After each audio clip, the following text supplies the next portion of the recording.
Corona की 3 लहर देख चुके भारत में अब फिर से कोविड के केस बढ़ने लगे हैं। एक्टिव मामलों की संख्या में भी इजाफा हो रहा है। एक्टिव मरीजों का आंकड़ा 6,000 के पार पहुंच गया है। स्वास्थ्य मंत्रालय के मुताबिक देश के 4 राज्यों में वायरस के एक्टिव केस बढ़ रहे हैं। इन राज्यों में महाराष्ट्र, केरल, गुजरात और तमिलनाडु शामिल है। सबसे ज्यादा संक्रमण के केस केरल में दर्ज किए जा रहे हैं। केरल में एक्टिव मामले बढ़कर 1,869 पर पहुंच गए हैं। इसके बाद महाराष्ट्र में 1,364 सक्रिय मरीज हैं, गुजरात में 810 और तमिलनाडु में 402 मामले हैं।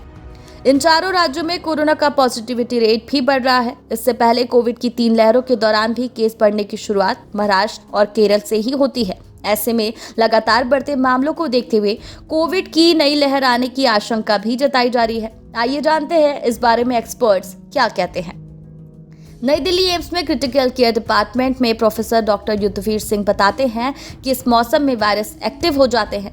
हर साल इस दौरान संक्रामक बीमारियों के केस बढ़ते हैं। इसी क्रम में कोविड के मामलों में भी इजाफा हो रहा है। खांसी जुकाम होने पर लोग कोविड टेस्ट भी करा रहे हैं, तो आंकड़ों में इजाफा हो रहा है। अभी कुछ दिन तक वायरस के मामले बढ़ सकते हैं, लेकिन इसमें कोई गंभीर खतरा नहीं होगा। कोरोना भारत में एंडेमिक स्टेज में है और थोड़े बहुत केस कुछ इलाकों में आते रहेंगे, लेकिन किसी नई लहर की आशंका नहीं है। एक्सपर्ट्स का कहना है ओमिक्रॉन के सब वेरिएंट XBB 1.16 की वजह से भारत में कोरोना के केस बढ़ रहे हैं। कोरोना और वैक्सीनेशन से जुड़ी जानकारी से अपडेट रहने के लिए हमारे चैनल को सब्सक्राइब कर लीजिए।